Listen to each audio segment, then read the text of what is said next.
Hi guys, thank you for joining us. You're watching The Identity and you're tuned to Hope Channel. Thank you for being with us through our previous episodes, and now we are going to further today's discussion, also still on depression, but today we have a different view.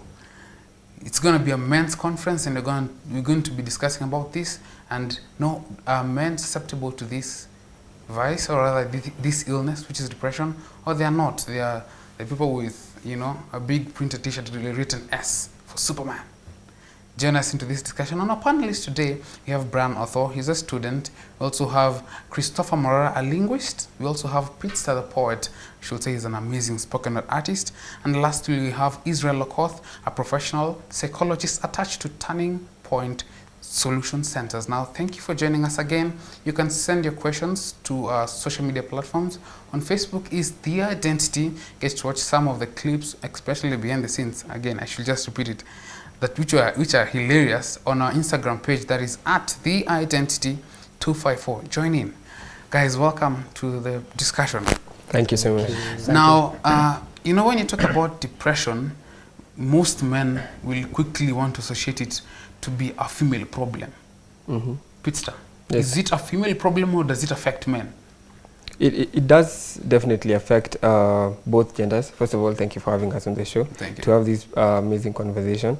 It does affect both genders, but I think the difference is how it is received. Like perhaps women are more expressive about it. Women will talk about it.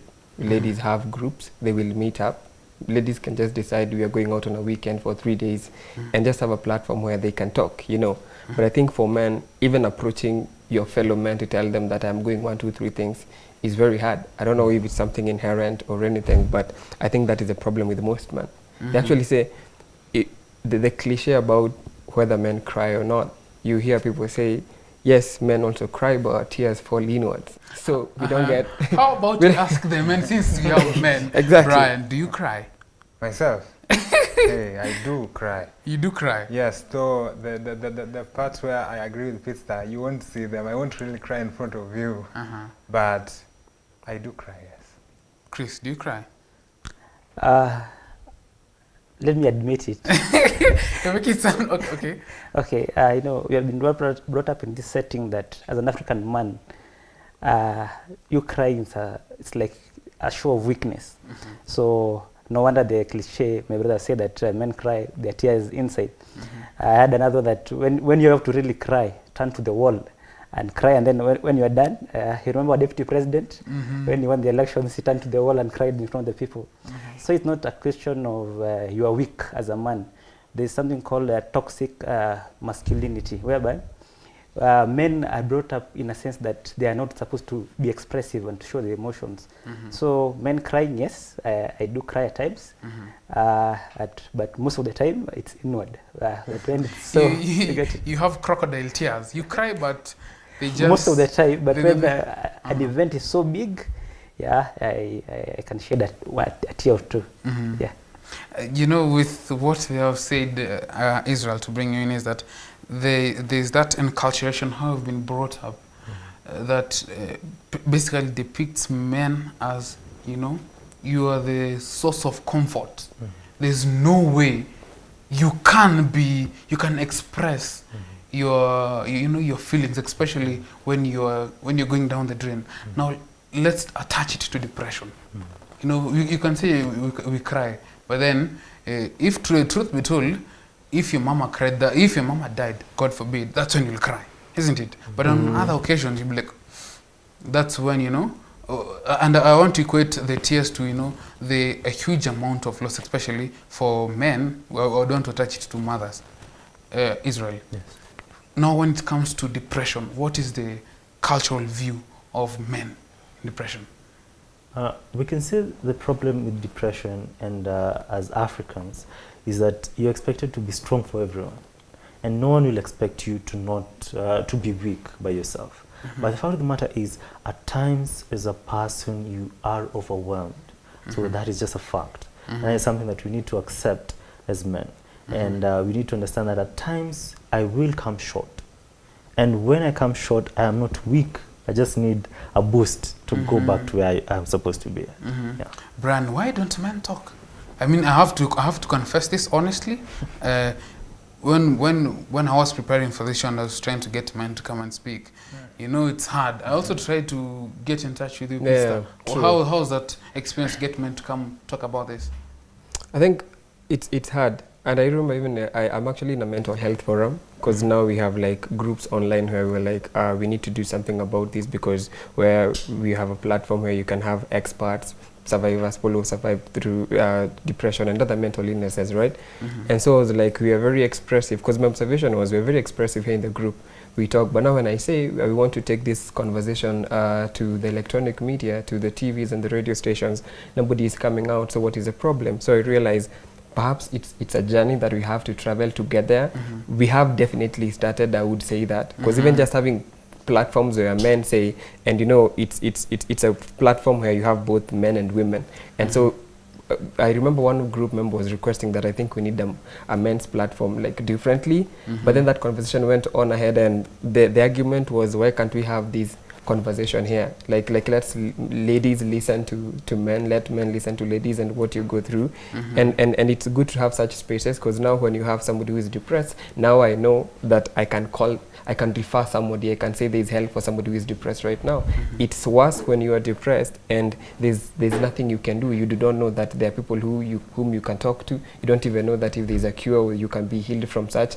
So that's a problem affecting men so much, and it's sad, and it shouldn't, because at the end of the day, the issue of do men cry or not is not even an issue of gender. It's how you are created. We have tears. It's not, even if you don't cry, it's not like you don't have the recipe, you don't have the ingredients for crying. They are there, you're not utilizing them. So it's good to express, and sometimes you shed off a lot that you are carrying inside when you let it in tears. Not that you have to, of course, men don't have, maybe are not quick to, their tears are not, are not a shallow hanging fruit. But when once in a while, if it gets to that point, there is no shame. Very true. There's no shame. Very true. And I think one thing that has been a long overdue in our society is that men express themselves better with their fist. Fist. Which I think it's about time that we're supposed to put our fists down and let's talk. Let's talk. But how do you use, if I may interject, how do you use actually a fist? And that is, I think, a bad culture. It has taken us, it has brought us this far, but we realize that the challenges are changing. We are becoming more informed. I don't think there has been any more informed generation than we have right now, access to information and everything. So the modern challenge, even depression in this age, how do you like address it? If you're saying that man is known because you have to clench your fist and everything. Depression, the difference between depression and other illnesses, and like, for instance, I got into an accident, I broke an arm, you can see. But the problem with mental illness, it's an invisible thing. So how do you handle depression with people who've been taught that it's a clenching fist thing, yet this is something invisible, so that's a challenge.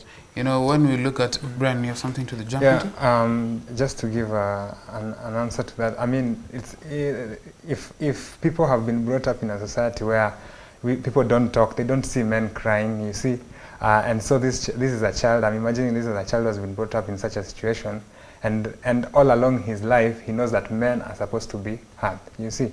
And so for this person to realize that's not really the case, they should not die with their problems. They need people to give them, as in they need somebody who has also experienced that and shows that it's possible for men to cry, you see. So when we learn and slowly integrate society into this form of, helping men share their problems and talk about them, I think that will be a good starting point. And like Peetstar has already aired it out, that we've already begun. It's a journey. Everything starts with a journey. So the first step, we'll get there. One thing as I bring you, Chris, is that men are afraid. You know, the men are afraid to look vulnerable to the society. Men are afraid to come out and say, by the way, this thing is hard. It's hard. Chris, have you been down that road before? So many times I've been down that road. Have you come out and said, you know, it's hard, or you stuck it up as a man? Okay, what has happened is that what I've come to realize is that when you're in that road, you develop some truths which are not really true, and sorry to say, some truth is lying. Some truth lie, in this sense. When you are depressed, you come up with some certain form of knowledge that you adapted to the environment, like the way I've said, feast. When a person is depressed and thinks that now everything that for me to have my way out, I have to use feast. See, that's the truth this person has developed to himself, and this belief system is so much destructive on its own. Me personally, I was like, one of the wrong truths that I had in my journey with depression is that I am right on my own. Like, I don't need anyone's help. Shout out even to you personally. I remember there's a time you came to visit me, and I was like, Sam, I'm doing good, yeah? And then you were like, open the curtains. And I was like, no, Sam, I'm fine. Leave my room, it's okay. Leave my room as it is, because I don't see any need of me doing what you're telling me, because to me, I'm okay. So that's the kind of truth the depressed people at times undergo through. They find that what they are doing is fine, which is not really fine, until they reach a rock bottom. And when you hit the rock bottom, there are some downfalls with it. But one good thing with reaching the rock bottom is that there's no any other way out other than going up. So you have to make a choice, because you can't stay there. You have to go up, and that's the only way. You can't go more down.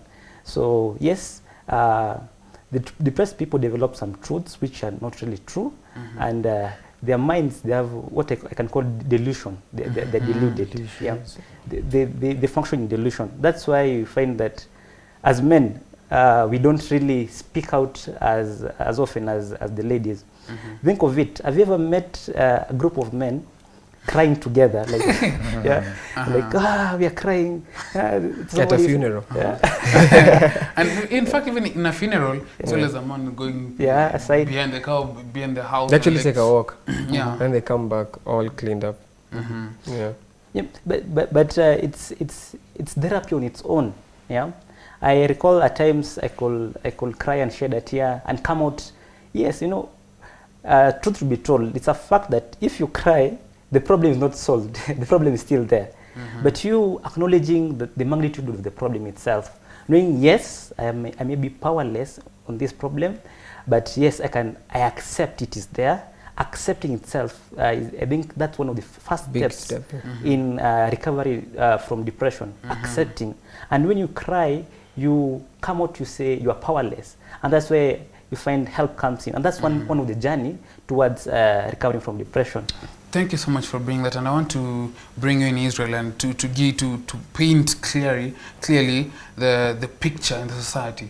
You work at Turning Point Counseling Center, and you deal with this, this issue more often, like in a daily basis. How many men come to get this aid? Before I turn to that question, there's the fact that you say that some people think that when you fight it out, you solve it. You don't. Because the problem is that depression is a mental problem. Because of the anger that are built up, and at times you will burst out and fight. The thing is, you don't solve it. You think it's solved, but it's building up. So it gets worse and worse and worse. So it's just something that you need to get a way of dealing with. A mental problem, deal with it in a mental way. Before you get to respond on statistics on the ground, probably I think I should say this, that also to add on to what you say, that men, it's about time that we should break that fallacy that you have sat on for a long time, that I can do it. The lies and the self-belief that we have lived with for the longest time. And again, to also echo what you say, that in this day and age, information is out there. We cannot afford to think like our fathers did. We cannot afford to think like our forefathers did. It's about time that we should stand up and make it known. Make it known that I am weak. You know, I can't do this. I need help. What are the statistics? Sadly, we know that for every 2 women who are depressed, 1 man is depressed. Meaning that it seems like the problem is less for men, but on the ground it's worse for men. Because when a woman is depressed, she will attend to it early. We get ladies who come and say, I'm not feeling well, I'm feeling sad, I don't feel like going to work. They will come, and there are many. But the men who come with cases of depression don't come and say, oh, I'm feeling, no, they don't. Most of the time, by the time they're coming, they're saying, I used to be okay, but I started drinking. And then, so what is bringing them to you as a therapist is the alcoholism. The drinking. And the thing is, when you talk through, you realize that alcoholism is not the problem. It's a type of... It is just an effect of the cause. Yes. It is something that is trying to cover the cause. The cause is depression. So this guy has refused. He cannot be depressed.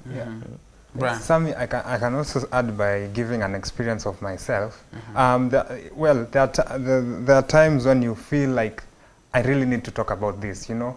And for me, it began when I lost my grandfather, as in that was my dad now. And when I lost him, I didn't shed a tear the whole time. You are plain face. Yeah, sure. I remember everyone who could come and give me the sorry thing would wonder, this boy, what's wrong with him? Okay? I mean, are you okay? Because everybody is all tears, but me, I'm just that.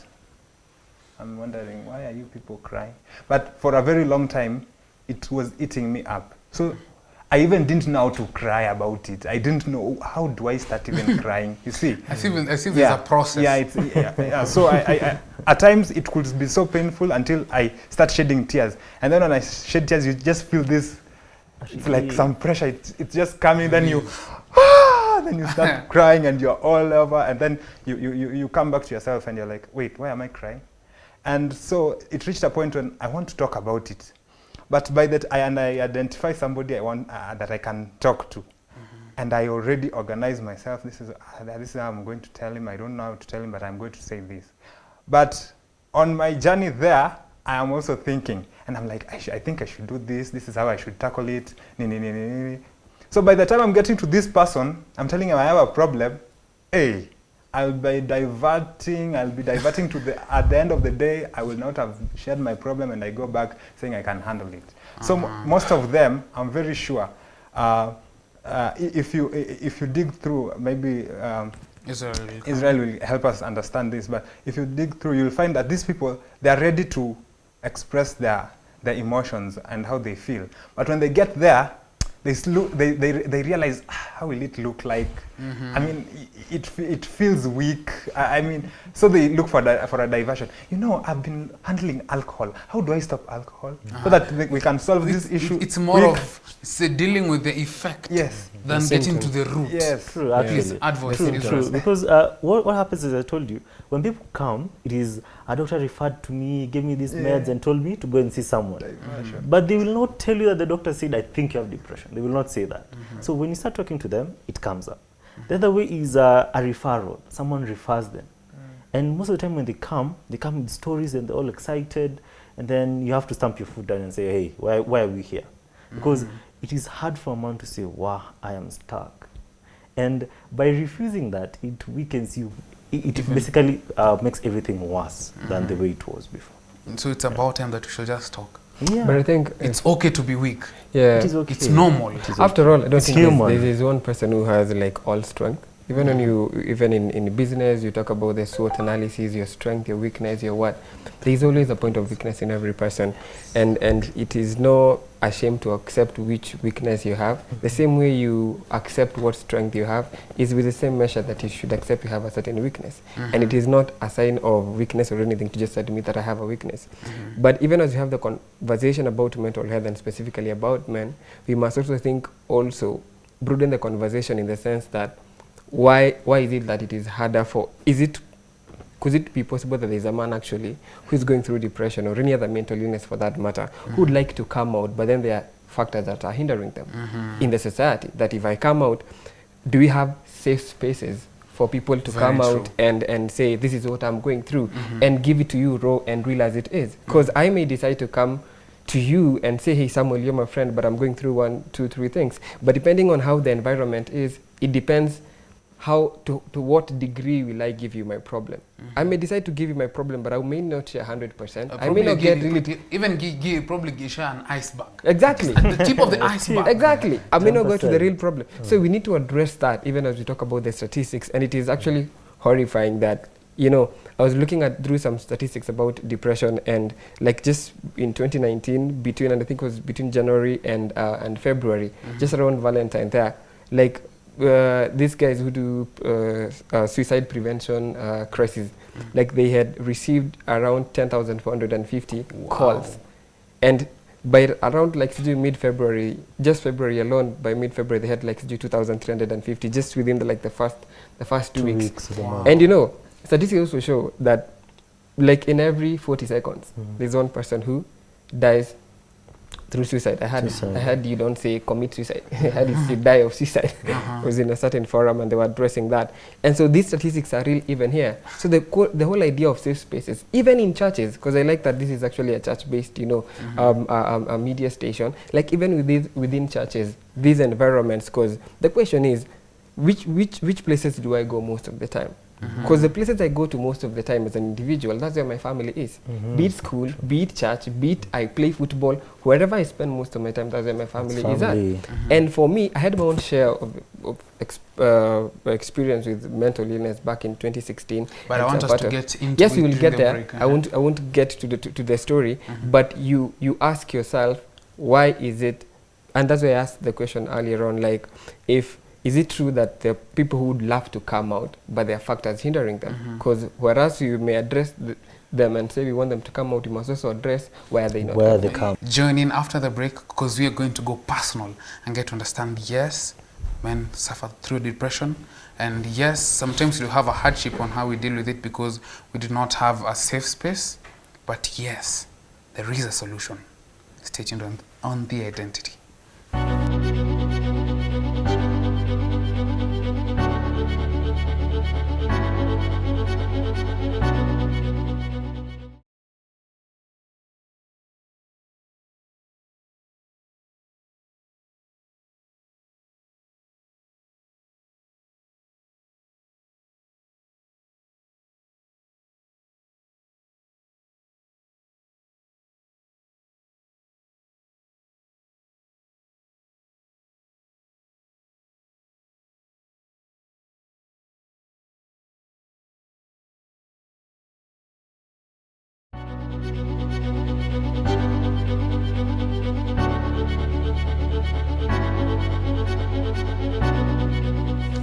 Thank you for joining us. You're watching Hope Channel, and again, it's The Identity. We're still on the discussion on depression amongst men. Now, we are all waiting to have the guy approach you and say, hey, I'm suffering from depression. But again, as they said, you'll wait for it till eternity.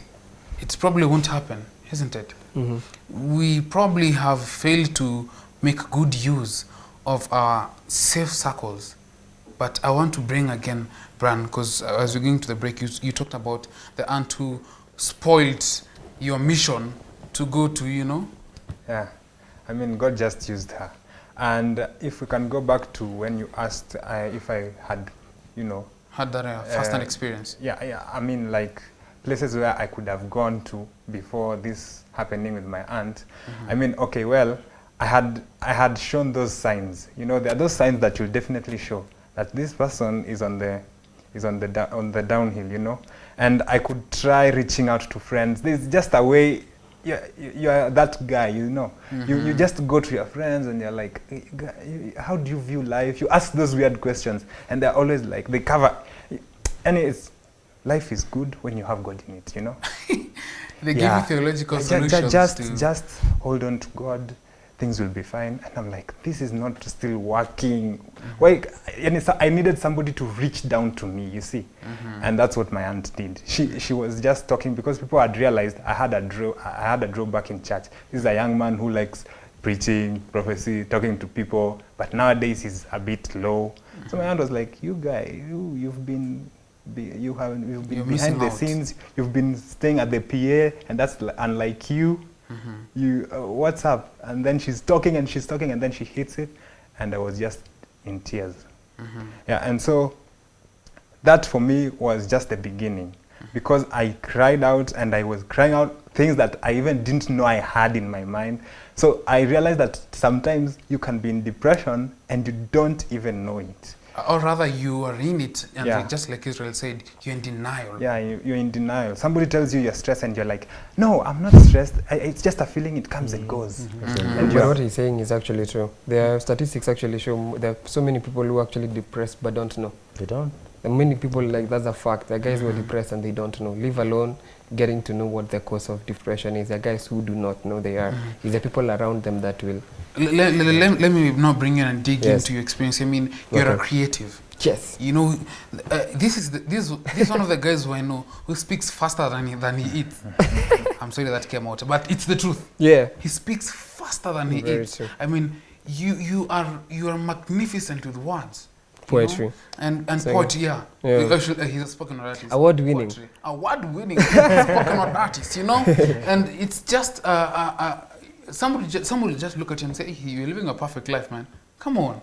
You are a founder of Guitar. Come on, man. Pictures, man. Yeah. Come on. So you have been down this road before? I have, and he's actually the issue. Because I don't know what statistics say. Again, I will keep referring you because you're the guy who would keep me in check. As well. Yes. As well. So, like, I don't know what it say about art. But for me, I'm actually, thank God for, first of all, that, because I've always been an optimist. And that's what determines, because who you are before the experience is what determines how you're going to approach it. You know, like your values, what do you believe in, what is your support system. It's because we could be having the same problem, but somebody else faces it differently. Somebody else will perhaps die from, because of cases, and it's even worse in the West, where you're having people, the number of people dying from mental illness is so high every day. And now even having guys as young as 13 years old. Here in Kenya, people I can mention who have actually committed suicide, people as young as 13 years old. That's a pathfinder, for heaven's sake. You know, that's somebody very young and with their whole life ahead of them. So for me, and I'm saying that as a creative because I realize it's actually worse in the creative spaces, and it's the same thing. It's the same notion of, but when the difference between that that when it comes to creatives, it is not about gender. When it comes to creatives in general, creatives don't come out. Because when I come to perform, as long as I'm dressed the way I'm dressed, as long as I look sharp, as long as my performance is on point, performance, quote unquote, you know, I'm performing. So there's Peetstar, there's Pete. So it's easy to be Peetstar. I can come to show any performance. Let me even go in deep and say, yes, come on, we have had this more than once, that as an artist and you have these bad feelings, express it through art, you know. But then what really was your journey?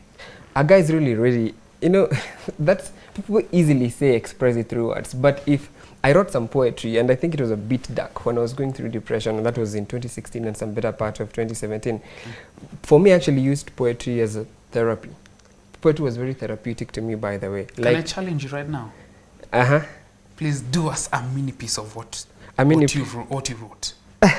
Oh, I actually haven't memorized the pieces I wrote during the time I was struggling with mental illness. Most of them were written, and so most of them are just in my phone. They're saved somewhere. I'll be making a collection of them, and I've never even come out to Nini. This is what will happen. You will gonna see me talk about the journey, because I'm actually working on a book on mental health, which I'm hoping to publish before end of the year. So you're gonna have my whole story documented, and then I'm actually gonna feature the poetry that I wrote during that time. So everything, the emotions and the poetry and everything is gonna be there. But to get back to you, I was here in Nairobi. I just finished campus. I just fresh from campus. I am at home. You know that transition, you're like, oh, school is done. I graduated. People traveled from Shags. They came with a bus. They celebrated. And now here we go. What do I do from here on? And I think that season was very tough for me. I think for many reasons. One, even as we bear in mind the fact that some people are depressed, but they don't know what the cause. Some people don't know, right? So, but just trying to troubleshoot on my life is, I think I was having a very hard time at home, in church, and I think even career-wise, getting to that point, you want to decide. For me personally, apart from poetry, you know, I run Gaitara Pictures, which is my own photography and video brand. And that was a dream of mine. I always wanted to be an entrepreneur, to be self-employed. But of course, society and family people tell you, we didn't pay hundreds of thousands for you to go to campus and just come out and say, I want to do this thing. So that's also pressure for me to know what I want, but also the courage to pursue it, contrary to popular opinion, even from home. And these things happens, you know, where even right now, most people don't believe, hey, Kumbi, you can be a photographer full-time and everything. So that pressure from home. And even in my final year of school, I remember, I think there was just a lot of stress. So for you, what is that one thing that happened that you realized, okay, I'm now going downhill, spiral, and in fact, very fast. I'm jet fuel going downhill. I posted something on social media. It was a disturbing message. And I remember people, it's actually funny, and we were talking about safe spaces earlier on, that I'm in the house, my elder sister is there, I'm in my room, she's in her room. At that time, I had not moved out, still living at home. And I post something on social media. Yeah, there's somebody in the other room I could have reached out to and talked about it. But you see, that for you was the first hazard. That for me was the first sign. Yes, because I remember there was a night where the emotions were so high. Like, I found myself, I was in a state where I was like, this is not me. To a point like I could not sleep. I'm finding myself at 3 a.m. I'm waking up. I want to go out and look and try to get some fresh air and trying to make sense of what was happening. And honestly, it was very confusing for me, because at that time it went to a point where I was having suicidal thoughts, and I felt emotionally reached a point where I don't think this is the line for me. This is my yellow line. I don't get to go beyond this line, you know. So I reached that point, and so instead of, first of all, I had the issue of, I don't know why this is happening. Later on, when I went to counseling, later in Nakuru and everything like that, is when I started to now, you know, when you look back, you cannot try to understand. But in that moment, I couldn't tell where all this was coming from, but I knew the symptoms because I was living it. I was I knew how it meant mentally. I would see how my thoughts are, my thought patterns, and I was even scared of my own thoughts as a as a person. And if you were in your own circle, in your own bubble, you'd be just having evil thoughts. Yes, but then again, how do I come to you? And I think we're talking about how that breaking the walls. And let's take it literally. I'm saying my sister was in the other room. I am in this room, but I could not walk and say, hey sis, something is happening. I feel 1, 2, 3. I'm a creative, so what I did, I went to social media and I posted something, and I realized what it was because of the feedback that I got. It was, wow, it is more views than than when I release a video. You know, I was like, hey, people like, yo, no, Pete, apana, no, you can't go down this way, you are this. And somehow what people started saying about me is people who had I have impacted their lives through my poetry, who now started affirming in me who I am. I have started seeing the value of what I am doing. Because you reach a point you're like, do I still need to be around here anymore? You know, do I need to be? So it's like, I tried, man. That's as far as it could go. It's more of you had a bad taste of life. Yeah. Any time that you would think of being alone and what your life had become, you just had a sour taste in your mouth. And I think the sad thing was, I think I finished school, and so I'm alone in the house. I'm not looking for a job. I'm trying to figure out, how do I move on? Do I get self-employment? Because that was always my dream, and I was trying to figure out how. But even society and even most of our homes, you really don't have the luxury of having an environment to freely think that this is what I want to pursue and get that support. We had, for me to be where I am even as an artist and to do photography and shoot music videos has been a struggle at first. Some people have started to understand the vision late after they've seen my material. Oh, he's winning awards. Oh, he's being invited to Ghana to perform. He's going to Uganda to perform. So finally people start seeing that. But you see, it's a struggle for you first. It's a personal struggle unique to you and specific to you. And if you overcome it well, people will always come to understand. But it really disturbed my brother. It disturbed my neighbor because they saw it. And so imagine, my brother is also somewhere around the compound, and I was called. It was on a Friday night, I remember. Saturday, we were going to church. And so people come to my room and they're like, hey, Pete, we've heard you posted something, and you're looking through that post. And now my neighbors are the first responders. A neighbor, a friend, my big brother, my sister, even my landlord came. He's a young, youthful guy, and he's been a friend. And they came and they were suggesting, oh, go see and cancel and everything. And that's when I started thinking, the guy you're telling me to go see is a psychologist, so you're trying to suggest, I'm also intelligent, I'm an artist. So the depth of what, yeah, that's what you guys are telling me. I'm crazy. Exactly. And some people actually think you are crazy, and that's one of the reasons why people don't come out who are struggling with mental illness. That's why most people don't actually heal from mental illness, because I am branded as very crazy. Even if somebody gets HIV and AIDS or even cancer, you're not labeled as crazy. But not because this one is mental, now I'm crazy. You know what is crazy? What is crazy is that you have such an illness and you can't come out. That is true, you know. One thing that comes out, because I know there are very many creatives who are watching, are like, I can relate to that. And I'm trying to put it, I'm trying to look at it in a career view where society has already depicted an image of what they want to, what they want their children to become, especially the boy. You're either a doctor, an engineer, or you're a deadbeat son. You are, in fact, you are.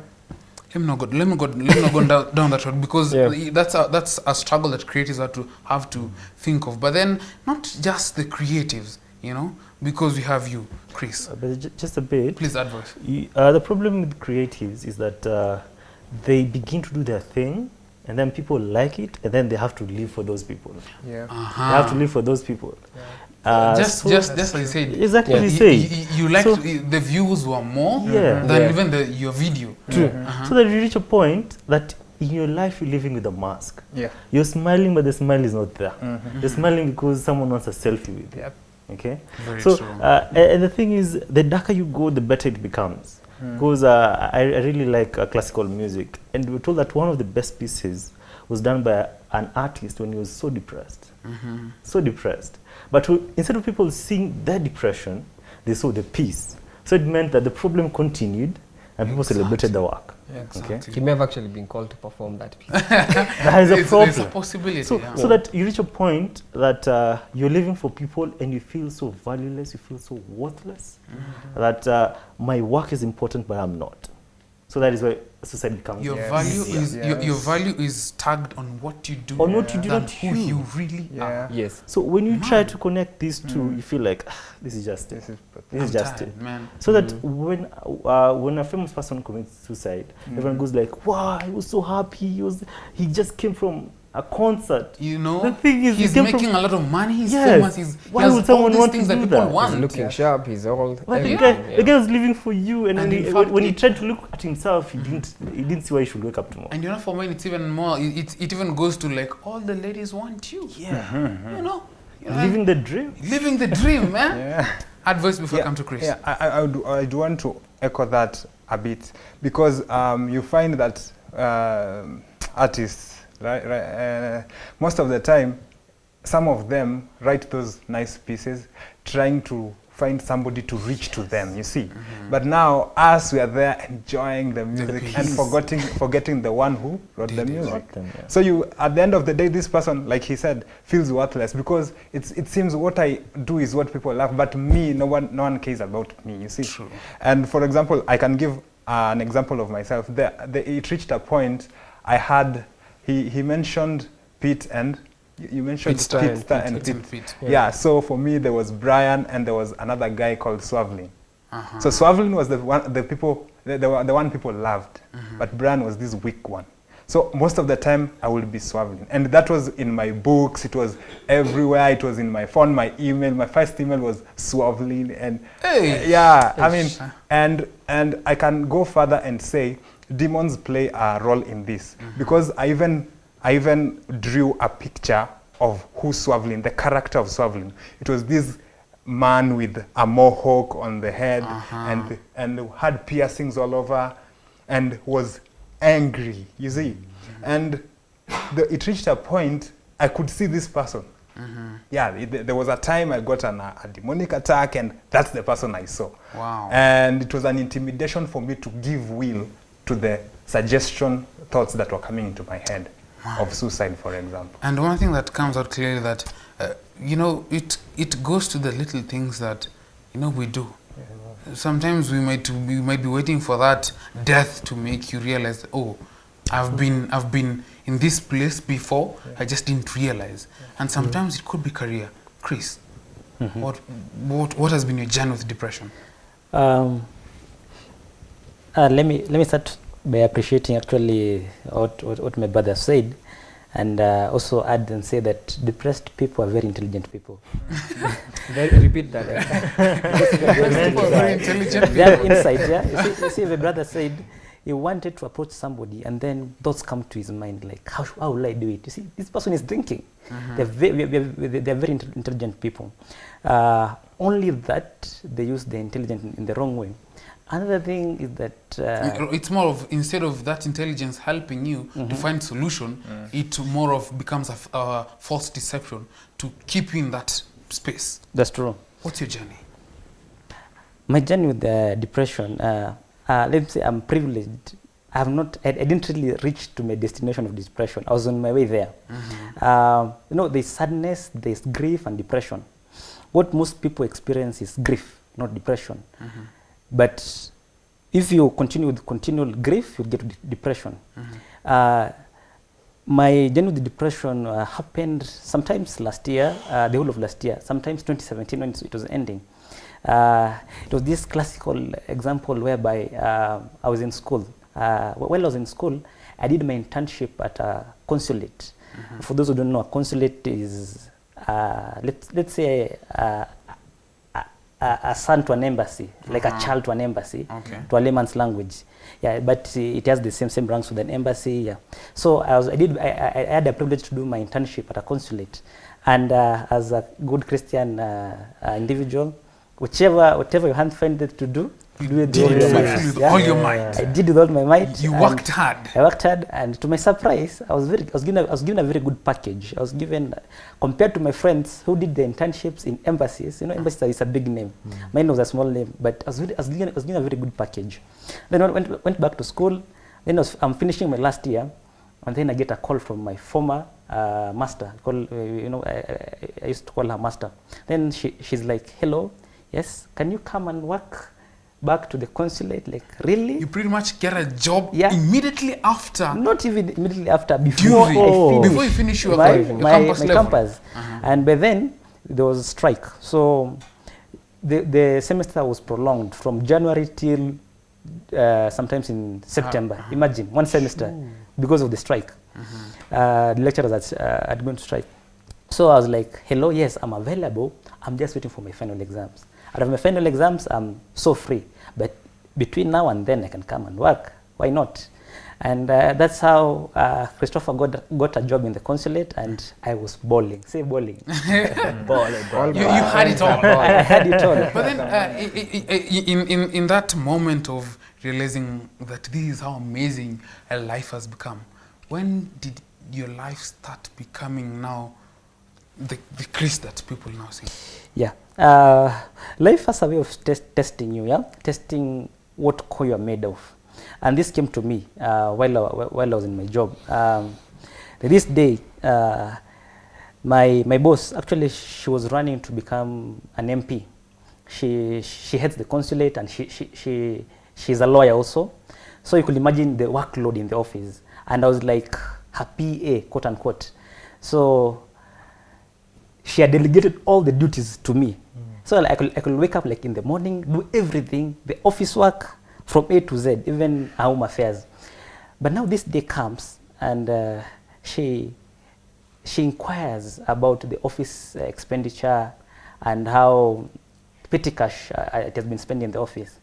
And I had paid a bill using my phone, an internet bill. And this M-Pesa guys didn't send me the M-Pesa message. And I was like, it's in my M-Pesa statement. So being naive, I was like, "Hey, boss, the bill that I paid, the internet bill, it's in my M-Pesa statement." And then she's like, "Give me my M-Pesa statement." I give it to her. And shock on me, when she found my M-Pesa statement, she went through all transactions. And given that I was getting good cash in the consulate, I could do more and business and all that. And she alleged that cash was the office petty cash.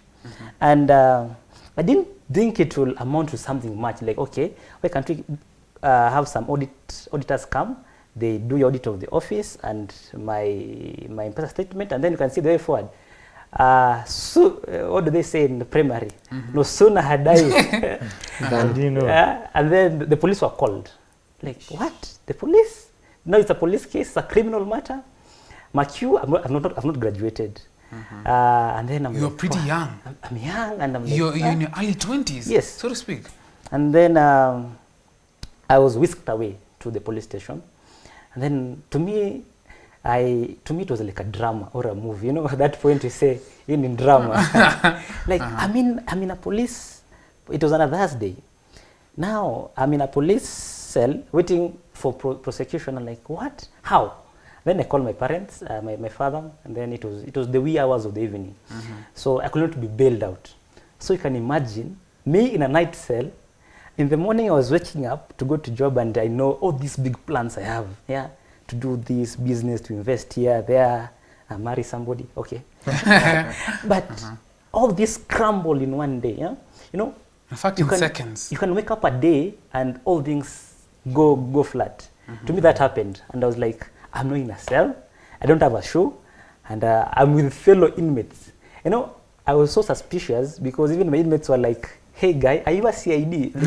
Because How are you here? how could I be there? And the knowledge I had about court and all that, I was advising them. But to that lowest moment also proved to be my highest moment, because there I found my stamina. I like, okay, we can start from here. But when I moved out from the cell, it became a court case now, because my boss didn't really want to renegotiate our way out, and we went to the court. And you can imagine the pain and agony of your mother seeing you chained. You know the process, the Milimani court process. Very few can tell you how it goes, but I can say I was taken. There's a basement. You're taking basement, and then you're called one by one. Kusoma mashtaka mention. Then you're chained. Then I could see my mother there, and then like, this worst criminal in the world. Like, you're chained, and how my mother brought me when I was young. She didn't teach me to be a thief, and here I am. So I'm like, what? How can I get out of this? Even till now, as we speak, the case is still active, and not a single day has it been had. I've appealed almost 10 times. So the whole of last year, I was wallowing in my grief, like, wow, how could this happen? Why me? You know, why me? Why not other people? But it has really taught me a lot. It has taught me to be so humble. It has taught me to appreciate every day as it comes. It has really taught me my true friends. It's not like I have anything like I am saying that this thing could not come to me. I'm learning to appreciate, to learn the lessons along the way, and seeing how God is lifting me up through this. So to say that I was really depressed, it would be far-fetched, but I was slowly and surely on my way, because one thing that happens with depressed people, that happened to me, as you come to closer, yes, is everything that you do appears like a chore. Even a simple thing like chewing your food. Spread like, your bed. Why should I take food, put it in my mouth, start munching? That's a task. That's a lot of work. Taking a shower. Some people take showers and they're like, it's normal.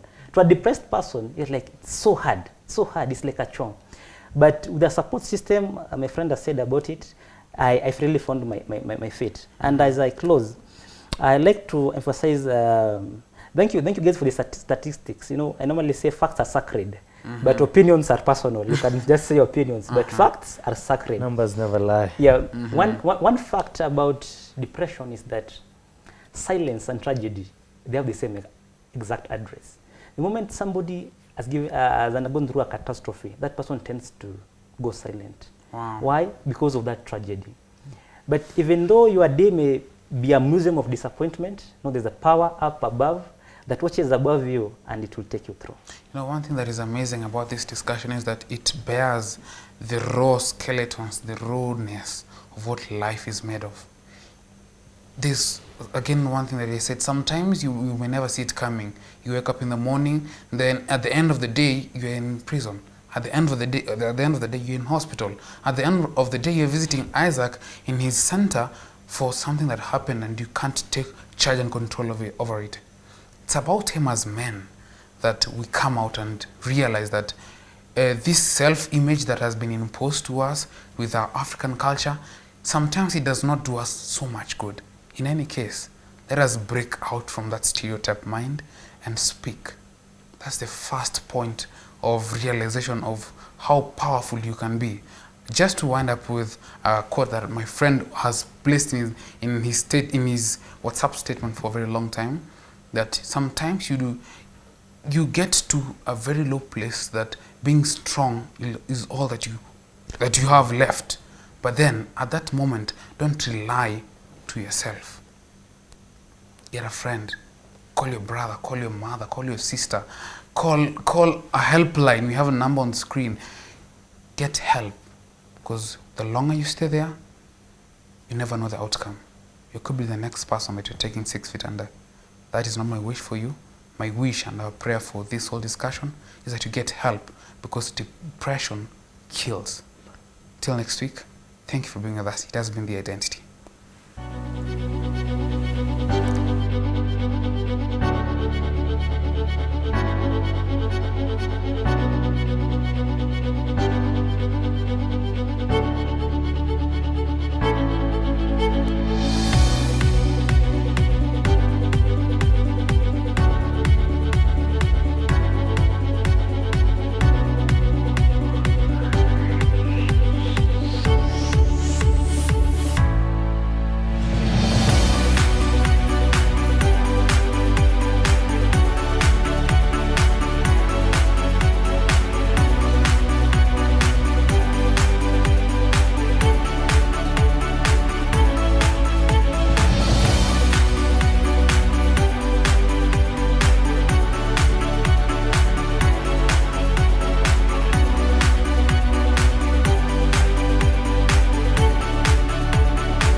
Yesu ye yanjagala ye zenga sena magala gasena mo